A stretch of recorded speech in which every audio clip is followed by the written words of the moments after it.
Então, inicialmente, eu vou apresentar para vocês, na aula de hoje, falando aí da cultura da cenoura, do plantio da cultura da cenoura, inicialmente, sobre uma forma de construir uma semeadeira manual, para os pequenos produtores poderem usar aí para facilitar esse plantio. Esse vídeo que eu vou apresentar está no YouTube, né? Todo mundo pode visualizar depois. Eu vou apresentar aqui, é um vídeo longo, né?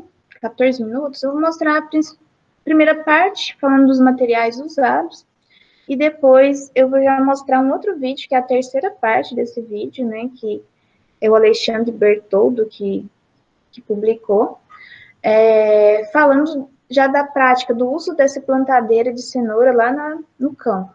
Isso, claro, pessoal, não é usado por grandes produtores. Grandes produtores, ontem a gente até mostrou, tem as semeadeiras aí de alta precisão. Aqui é para pequenos produtores, para facilitar esse trabalho, tornar mais fácil, né, não ficar ali com a posição que é ergonomicamente desconfortável para a coluna.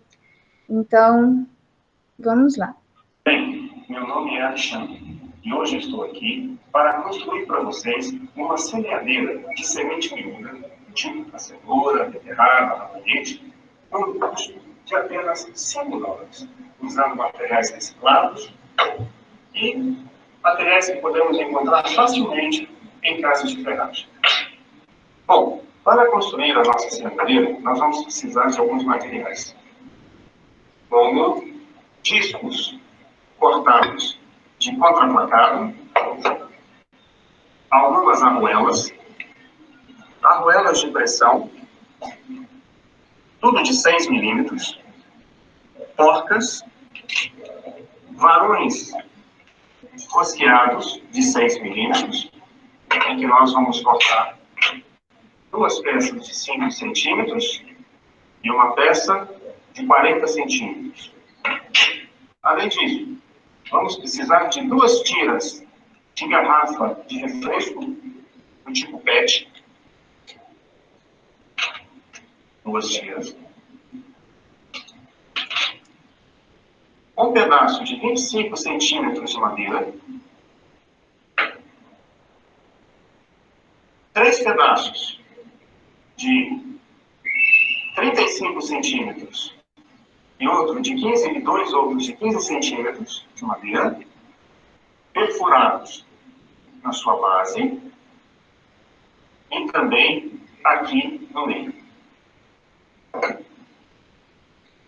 Uma barra de madeira, pode ser um cabo de vassoura, perfurado na sua base. Esse outro furo nós vamos ver no final da montagem, aonde vai ser feito o ajuste. E o tambor de distribuição, que são latinhas recicladas, que podem ser latas da própria semente que nós compramos. No caso, esses furos foram ajustados para a semente de cenoura, que é bem miúda, bem miudinha. Nós fizemos os furos de 3 milímetros, espaçados 2 centímetros entre eles. Completamos a lata, tiramos com a lixa as rebarbas da furadeira, no berbequim, e completamos. Cada lata dessa foi furada exatamente no seu centro, como vocês podem ver.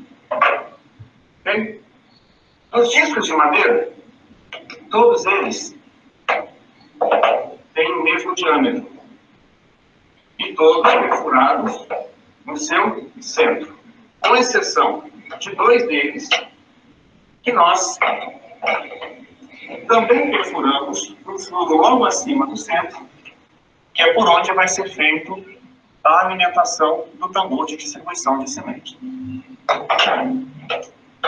Uma coisa importante para colocar nessa fase da montagem, pode-se usar qualquer tipo de latinha, chocolatado, latinha de doce, latinha de semente, como eu falei.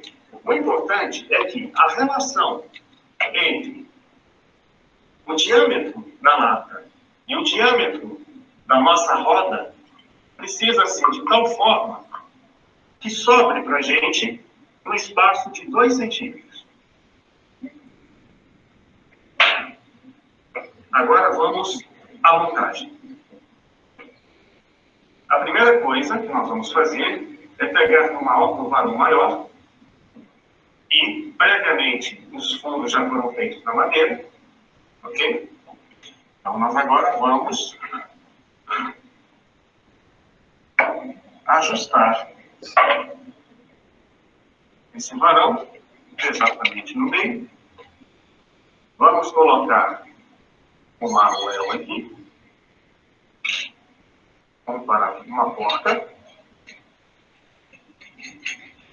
Então, colocamos a porta, ajustando mais ou menos no meio, ok?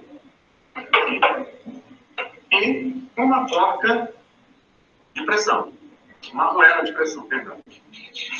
Uma argoela de pressão e uma outra porta.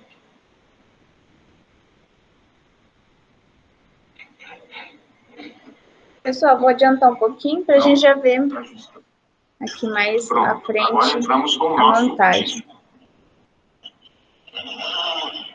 Entra aqui. Ele vai ficar preso aqui. E pegamos uma das latas.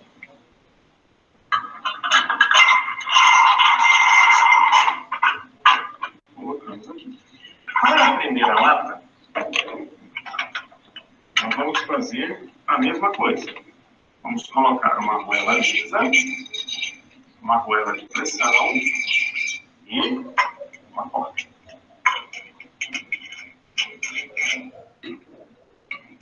Vamos apertar as duas portas, mantendo o interior bem seguro.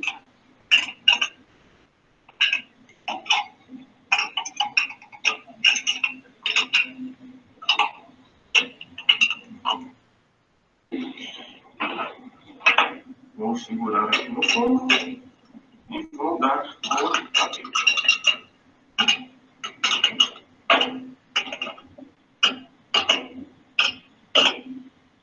Nossa plantadeira já está começando a tomar forma.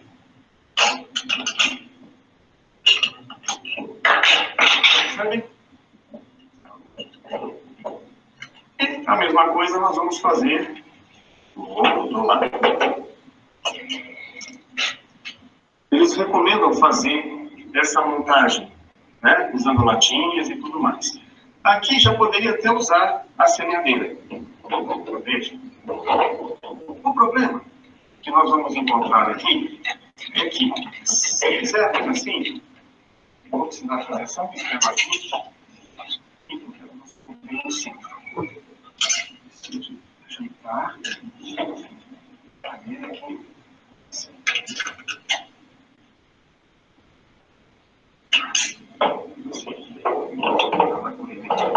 O problema é que se nós fizermos dessa forma, nós não vamos ter um controle eficiente da quantidade de sementes que nós vamos distribuir. Né? Então, nós precisamos construir um dosador de semente. É a segunda etapa agora da nossa montagem.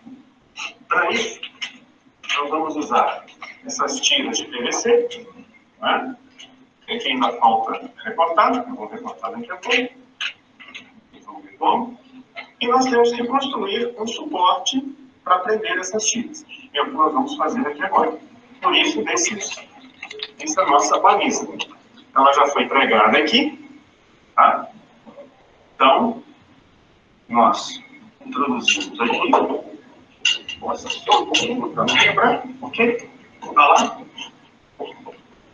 Parece um brinquedo. Como meu filho disse, parece até um portador de grana. É assim. E agora, vamos entrar com uma argoela lisa. Aqui. Poderia usar uma argoela de ponto sair do lugar. Temos um programa aqui. Como você sabe desse sistema, nós temos esse último pedaço de madeira. Por isso eu fiz aqui esse furo, né? Isso depois. Aí mostrar essa segunda parte só para ele mostra como que funciona aquele pedaço de garrafa PET como dosador. O ajuste, porque agora vai uma madeira aqui. Né? Vai prender dessa forma. Então, cortei 2 pedaços de varão de 6 milímetros, mas quem tiver um parafuso também pode usar. Não é problema. Embaixo a gente vai. Agora vem a montagem do pequeno truque, que vai ser do nosso controle de vazão de semente. Então, são 2 tiras recortadas de uma garrafa de refrigerante, aonde isso aqui é na extensão toda da garrafa. As pontas foram dobradas e eu fiz um pequeno furo usando um furador de papel. Os 2 lados. Mesma coisa com essa daqui. Okay? Eu tenho aqui 2 pedaços de barbante e algumas borrachas. Ok? Então, nós vamos fazer a montagem. Vamos fazer uma tira de cada vez. De um lado da tira, vai ser preciso colocar um cordão. Pode ser um barbante ou até mesmo um pedaço de arame. Nós sabemos aqui um pequeno nó. Depois eu vou explicar por que um lado tem que ser barbante e no outro vai ser um pequeno elástico. Então, vamos dar um nó simples aqui. Depois, pode ser feito de uma forma mais definitiva, mas o passo está firme. Do outro lado, nós vamos usar algumas borrachinhas. Né? Eu tenho essas pequenas aqui, mas podem ser das maiores também, é só dar um nó para ajustar, não é problema não. Então eu vou usar dessa daqui. Eu vou passar dessa forma. Fiz 2 furos para fazer esse laço. Tá? Então um lado é barbante, o outro lado uma borracha. Como ela é uma borracha menor, então eu vou fazer só uma pequena extensão dela aqui. Bem simples, só daí. Bem? E como eu já ajustei essa máquina antes, eu já sei que eu preciso, nesse caso aqui, preciso de 3 dessas borrachinhas. Mas isso depois, cada um que for repetir esse projeto, pode ajustar. Tá vendo? Então nós temos um lado com borracha e outro lado fixo. O lado fixo, nós vamos amarrar nesse prego. Primeiro a gente passa aqui. Alinhando aqui em cima, mesmo tamanho. Então, marcou aqui. Aqui em cima, dá um pequeno nó. Já pode ter um laço depois pronto.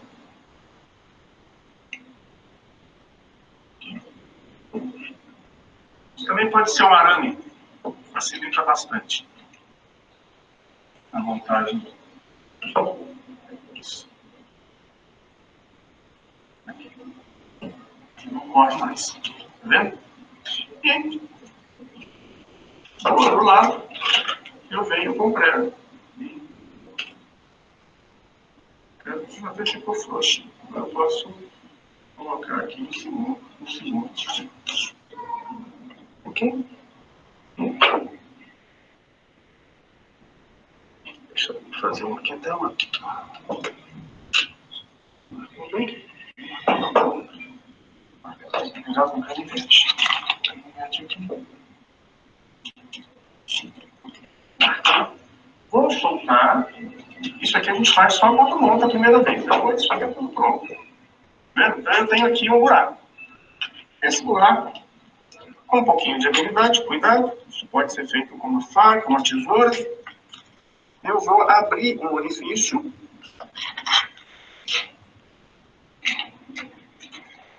Então, com a ajuda de um canivete, uma pequena tesoura. Bom, pessoal, aqui deu para vocês entenderem essa parte, né, dessa montagem. Pode parecer, não é de importância, mas alguns, inclusive, ele cita aí no Moçambique, pode ser utilizado, né? Aqui no Brasil mesmo, para pequenos produtores, então uma alternativa que parece ser assim, não vai ter importância, mas pode sim facilitar o trabalho de pequenos produtores, né? Aqui, só vou mostrar rapidinho, ele mostra aí usando... Eu, previamente, já fiz os sulcos no terreno, e agora a gente vai alinhar as nossas duas linhas da semeadeira em função dos sulcos que foram feitos previamente. Então,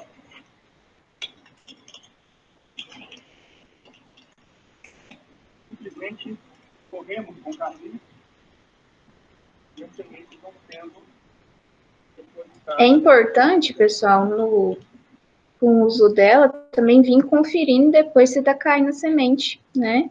Se está tendo uma boa distribuição da semente. Bom, eu queria mostrar isso, que é uma alternativa que a gente usando aí de materiais baratos, né? Dá para construir. Para a gente continuar falando aí do tema que nós falamos ontem, né? Isso aí para pequenos produtores.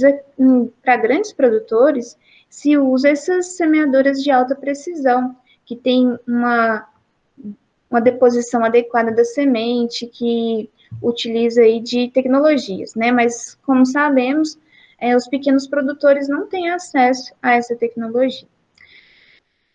Vamos falar um pouquinho sobre o gasto, né, de sementes, na verdade, por hectare, né? Aqui, estabelecido que se usa, né, em média aí, por hectare, o custo, né, de R$ 2.100 a R$ 3.000, só que isso tem variação de acordo com o preço da semente, tá? Se utiliza aí de 750 a 800 mil sementes por hectare. O preço aí da semente, né, como eu disse, tem variação de acordo com o mercado, né? Isso tem muita influência de dólar, como adubo, essas questões. Em 1 grama de sementes, nós temos em média 840 sementes de cenoura. Então, por serem muito pequenas, né, 1 grama de semente tem muita semente de cenoura. É bem pequenininha, bem leve. Vocês, eu acho, já tiveram a oportunidade de conhecer. Um grupo do curso, né, no início do ano, fez a semeadura da semente. Lembrando que as sementes comerciais, sementes plantadas aí a nível comercial, não são essas sementinhas de saquinhos, né? São sementes aí de qualidade melhor, de variedades próprias, adaptadas para a região. Como as sementes são muito pequenas, pessoal, ela tem pouca reserva. É diferente, por exemplo, de uma semente de milho, que é grande. Vamos falar de uma parte não botânica, mas o tubérculo da batata, né? Que não é uma semente botânica, mas que é utilizado para o cultivo da batata. Como é grande, como tem reserva, né? E agora olha uma sementinha de cenoura, que é minúscula. Então, com relação ao tamanho dessa parte aí de multiplicação, essa semente botânica, nós temos que ter cuidado com a profundidade de semeadura, porque se ela ficar mais profunda do que 2 centímetros, ela não vai ter energia para ter a emergência, certo? Então, a profundidade, isso para vocês que estão aqui no curso técnico, é muito importante a gente sempre observar a profundidade de semeadura, porque sementes pequenas, aí elas não vão ter energia para emergir acima desses 2 centímetros. Se colocar lá 4 centímetros, vai ter muita falha, certo? No seu cultivo. Então, tem que considerar sempre as recomendações para a cultura que vocês estão plantando. A profundidade de semeadura, se não for adequada, né? Se não for usada recomendada, vai ter muita falha no cultivo. Se você semear a semente de cenoura uma profundidade maior que 2 centímetros, vai ter, como eu disse, muita falha, porque não tem energia para emergir. Ela vai germinar, mas não vai ter energia para ter essa emergência, né? E se você fazer a semeadura em uma profundidade menor que 1 centímetro, vai ter muita falha também. Por quê? A água da irrigação, a água da chuva, vai desenterrar, porque ela está muito rasinha. E ela vai ficar ali superficial e vai sofrer com a dessecação, secamento, desidratação dessa semente, que não vai germinar também. Então, a profundidade adequada é essencial para qualquer cultivo aí que faz uso das sementes para o início desse cultivo, até na produção de mudas em bandejas também, pessoal. Vamos falar da alface, da couve. É importante sempre considerar a profundidade recomendada para aquela cultura. Depois de fazer a semeadura, sendo ela aí, como a gente mostrou, de pequenos produtores, sendo feito manual, com a ajuda aquela semeadora ali manual, né, feita de forma caseira, ou feita aí em grandes áreas, como vocês estão vendo aqui, uma área, uma produção comercial com irrigação tipo pivô aqui no fundo, né, usando tecnologia, usando aí alta precisão na semeadura, tem que fazer os tratos culturais. Um trato cultural que é comum de ser feito é o raleio. Né? O raleio é retirar as plantas para deixá-las no espaçamento adequado. O raleio é importante, como eu até falei em outras aulas, para que você não reduza a competição entre as plantas ali na área, para que tenha um bom crescimento das raízes tuberosas, para que tenha um bom valor econômico essas raízes tuberosas de cenoura. Então, por isso que é tão importante fazer o raleio, para que tenham raízes com valor comercial. Então, a pergunta é, quando é feito esse raleio? Esse raleio é recomendado que ele seja feito de 25 a 30 dias após a semeadura, que as plantas já estão no tamanho adequado para fazer esse raleio. O espaço, qual que é o espaçamento adequado? De 4 a 5 centímetros entre as plantas e de 20 centímetros entre as linhas. Só que o da linha já vai ser estabelecido ali na semeadura, certo? O que vai fazer o raleio entre plantas, tá? Esse da linha já vai ser estabelecido ali, regulado a plantadeira de alta precisão. Você já vai quando é manual, você já vai estabelecer o distanciamento entre as linhas ali, fazendo manualmente no canteiro. Então, se for feito com essa semeadora aí feita manualmente, né, artesanal, já vai estabelecer aquela distância entre os potinhos, né, ali, feito já estabelecendo essa distância. E o que vai ser feito é o raleio entre plantas, tá? Na linha, como vocês estão vendo aqui. Entre as linhas já é estabelecido no plantio. O que vai ser feito é deixando aí uma distância entre as plantas na linha, para que não fique muito adensado. Sempre quando a gente faz o trabalho prático lá no instituto, quando a gente está tendo aula prática, os alunos que trabalham com cenoura jogam assim, muita semente ali na linha que fizeram. Então, nasce muito adensado, né? E quando nasce muito adensado, até fazer o raleio fica difícil, porque é muita planta por centímetro quadrado. E dificulta até fazer o raleio, porque fica horas ali, né? Dependendo da área, claro que é uma área pequena ali no instituto, quando a gente faz a prática, né? E mesmo assim, fica difícil ter um espaçamento adequado. Por isso que colocar, quando vai fazer a semeadura manual, não pode jogar muita semente. Tem que ter ali, mesmo fazendo manualmente, distribuir sementes uma distância maior, para que não nasça crescendo ali cabelo na cabeça, né? Aquela coisa muito adensada. Então, o que acontece quando fica muito adensado? A gente vê na prática lá no instituto com os alunos que muitas vezes fazem um raleio também, deixando muita planta muito próximas. Raízes pequenas, finas, porque está tendo muita competição entre plantas. Por isso que o raleio é tão importante, é um trato cultural importante. Vocês estão vendo aí uma área comercial sendo feito o raleio manual, né? Não tem aí uma forma mecanizada de fazer esse raleio. Manejo de plantas daninhas. Nas grandes áreas, esse manejo é feito praticamente usando produtos químicos, herbicidas, né? Os herbicidas em pré-plantio, herbicidas aí em pós-emergência da cultura, que sejam recomendados, tá? Em pequenas áreas, né, áreas domésticas, áreas de universidades, como institutos, como é no nosso caso, pode ser feito e é feito manualmente, tirando as plantas daninhas ali do canteiro. Aqui alguns herbicidas que isso aqui é registrado no Agrofit de 2002, né? Tem que sempre consultar o Agrofit atual para ver qual que são os herbicidas que ainda têm registro. Esse aqui eu não sei se todos ainda estão com registro, tá? Isso aqui é dados aí de 2002 que estavam sendo usados esses herbicidas e com registro para a cultura da cenoura. A professora sempre fala aqui e vai continuar sempre citando. Qualquer produto químico, sendo herbicida, fungicida, acaricida, inseticida, tem que ter registro para a cultura e para o alvo que você quer controlar, certo? No caso de praga, né, doença, para a cultura e para o alvo que você quer controlar. Aqui nós temos o Linuron, usado em pré e pós-emergência, né? Temos para folhas largas, para folhas estreitas o Cletodin, que é um pós-emergente, e outras o Trifluralin, que é um pré-emergente, né? Também pode ser usado em PPI, que é o pré-plantio incorporado.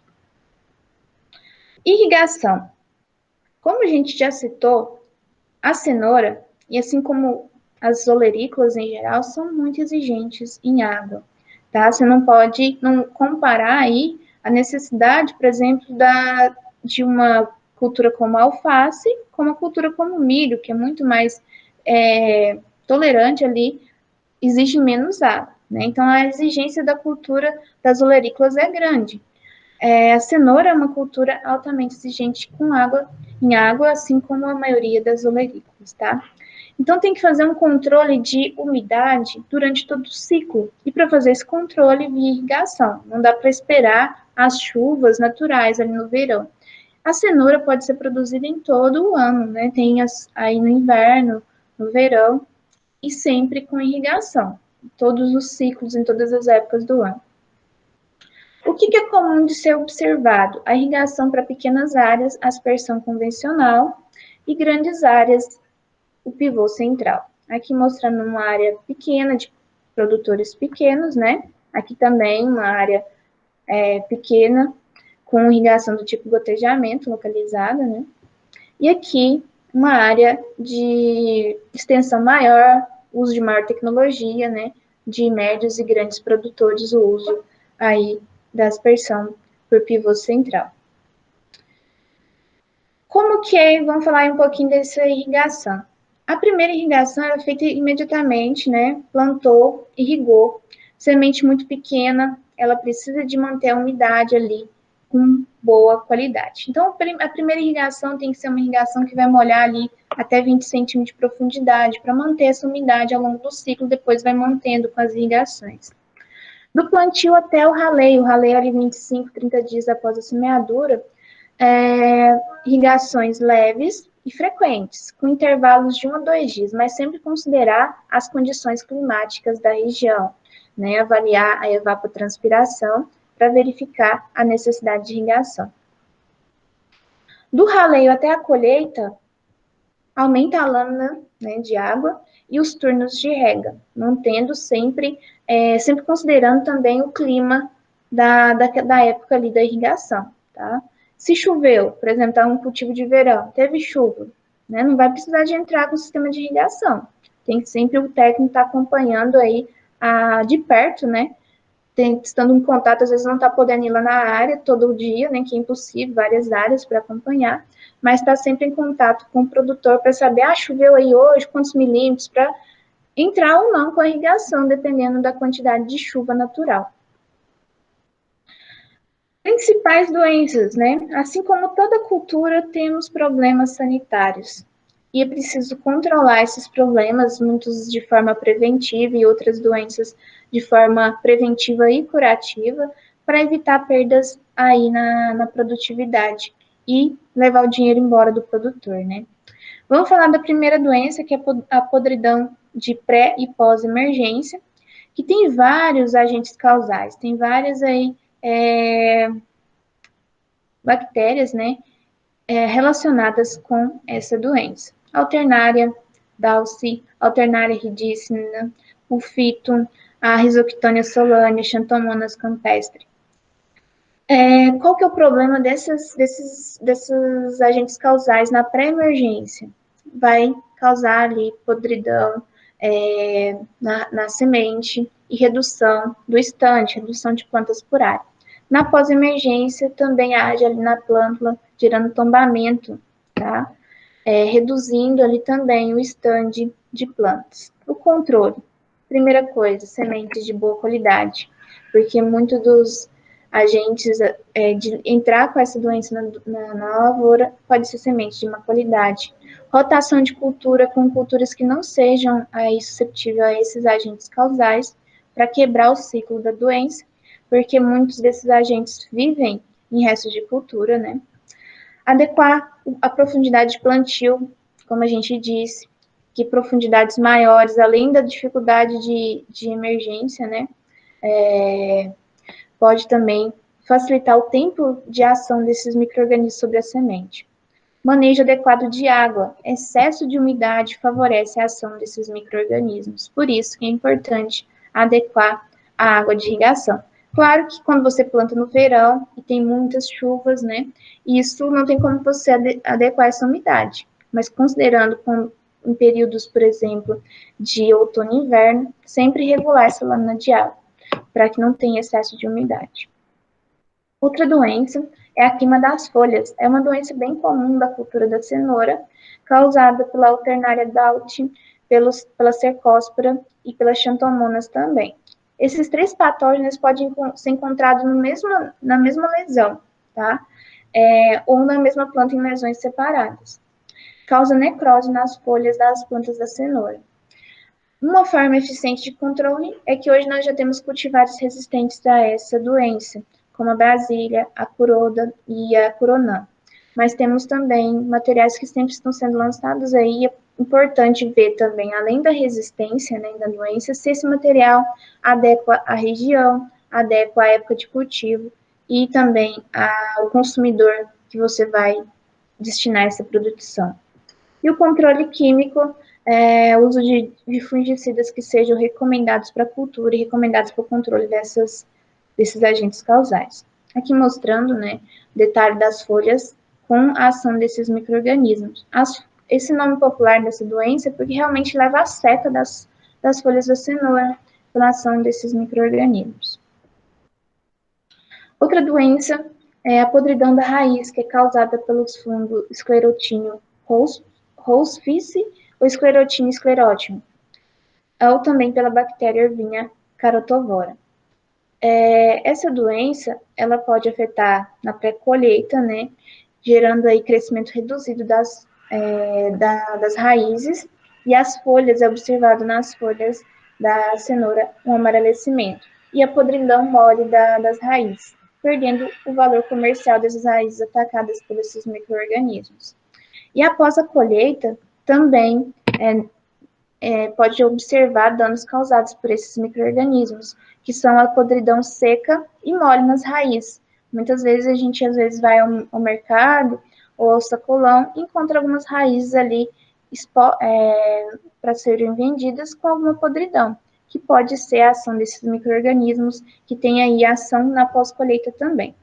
Aqui nós temos essas duas imagens, né, mostrando a podridão das raízes no campo, antes da colheita, né, causada por esses micro-organismos, e aqui mostrando a podridão, a ação desses mesmos micro-organismos, mas na pós-colheita, que vai ter a interferência na comercialização desses produtos. Lá no campo, olha como fica destruída as raízes com a ação desse micro-organismo. A forma de controlar, pessoal, é semente de qualidade, fazer rotação de cultura. Quando está tendo a incidência de casos dessa doença na área, rotacionar com culturas que não sejam hospedeiras desses agentes causais para quebrar o ciclo aí dessa doença.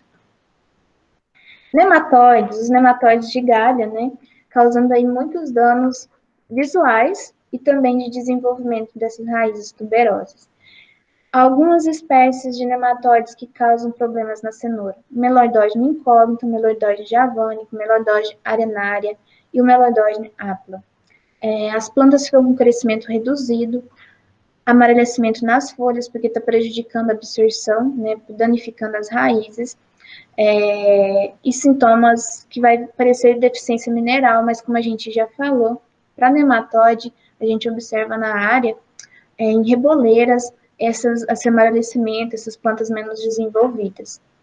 As raízes, né, tuberosas ficam com um tamanho reduzido e deformações devido à ação desses nematóides ali na raiz. Controle dos nematóides. Rotacionar com culturas que não sejam hospedeiras desses nematóides, né? Temos aí alguns materiais, como a alvorada, que tem resistência genética a nematóides.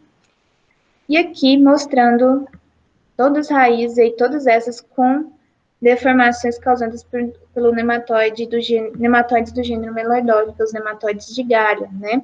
Cenouras assim, pessoal, essas aqui nem desenvolveram, né? E essas maiores aqui, mas todas deformadas, não tem valor comercial. Então, a questão do nematóide na cultura da cenoura é importante resolver antes, medida preventiva, sempre para nematóide, né? É muito mais eficiente. Fazer rotação de cultura é uma forma para reduzir esse problema. Um solo com mais matéria orgânica também vai reduzir um pouco esse problema de nematóides na cultura. As principais pragas, tá? Nós temos as lagartas, lagarta rosca, aqui nessa segunda imagem aqui, de cima, tá? É um dano da lagarta rosca. A lagarta rosca, ela vai cortar a plântula ali rente ao solo, na fase ali de inicial de desenvolvimento. A lagarta rosca é uma lagarta de sol, né?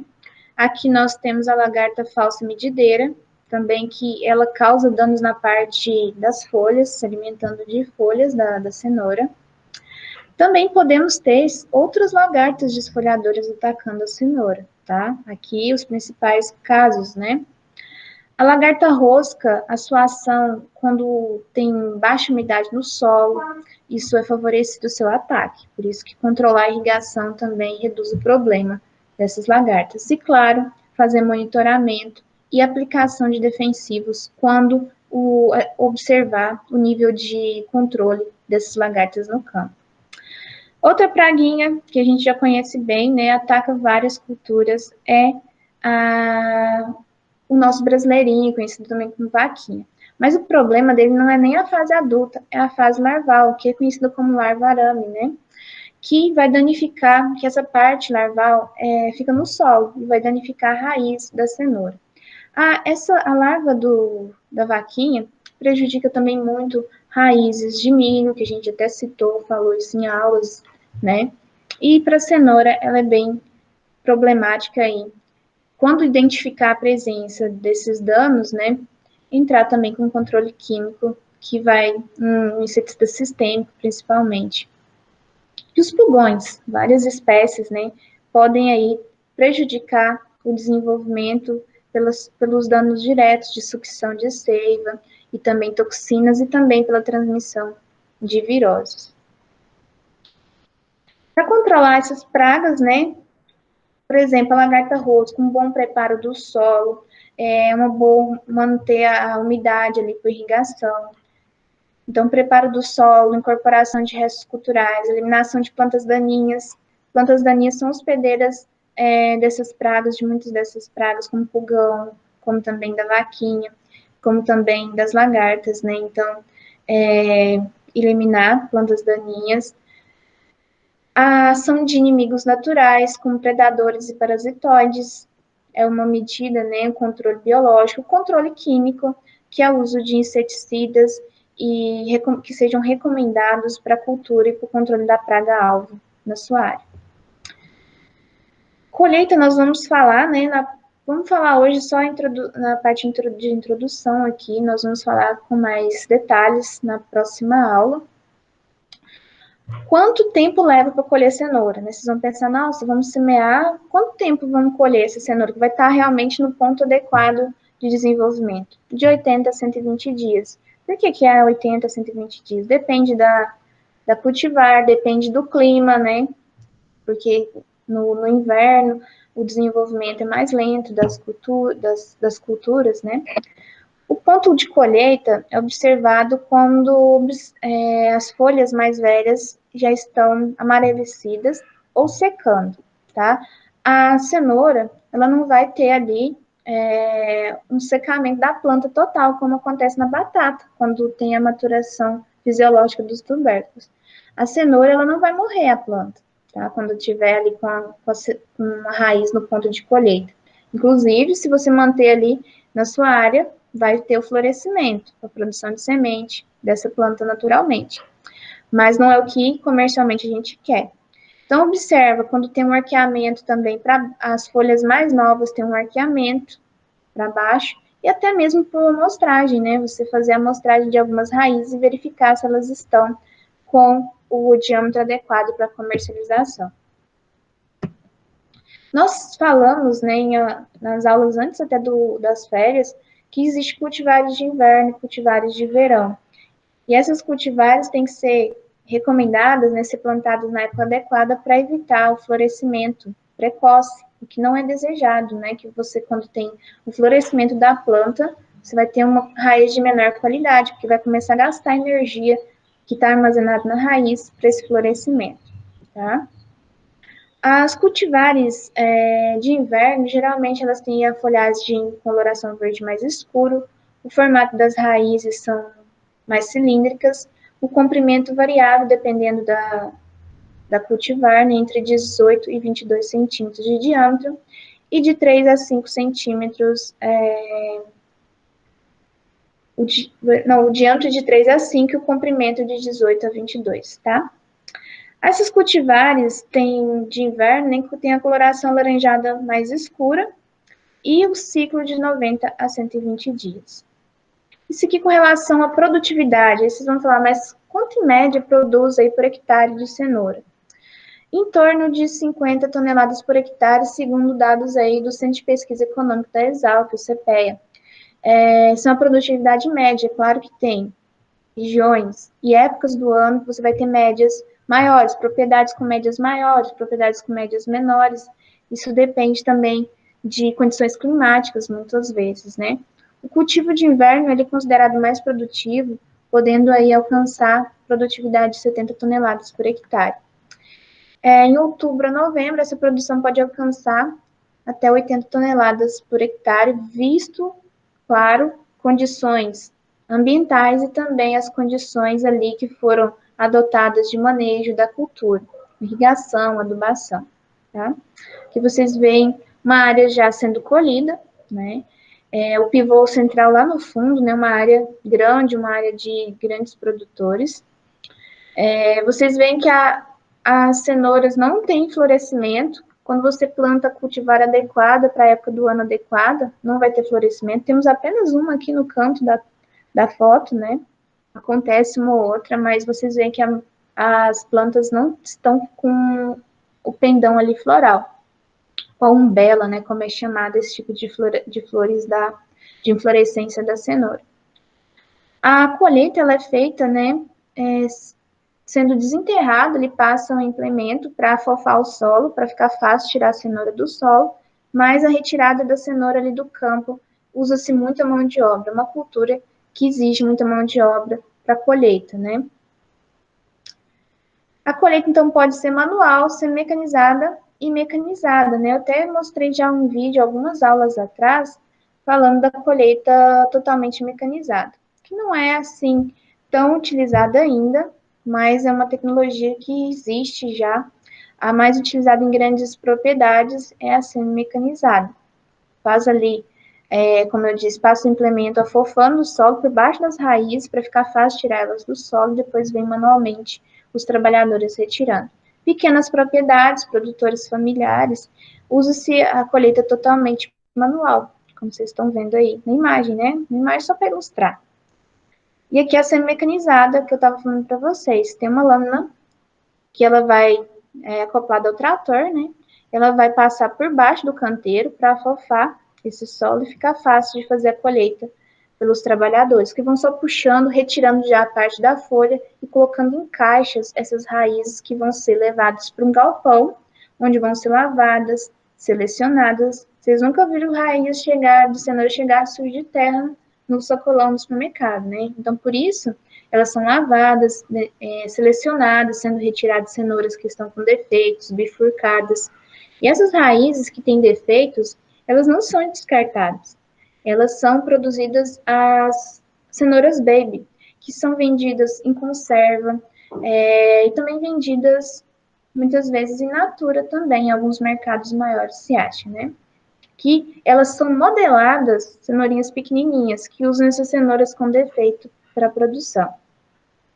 E a colheita totalmente mecanizada, que vocês estão vendo aí, implementos que já vão retirando, vão pegando ali na região das folhas, né, e retirando essas raízes do solo, e já corta as partes das folhas e vai colocando as cenouras já sendo acondicionadas, que vão ser depois lavadas, selecionadas e vendidas, tá? Mas a gente vai falar com mais detalhe desse tópico na próxima aula. Eu agradeço vocês aí pela participação e abro um momento para dúvidas.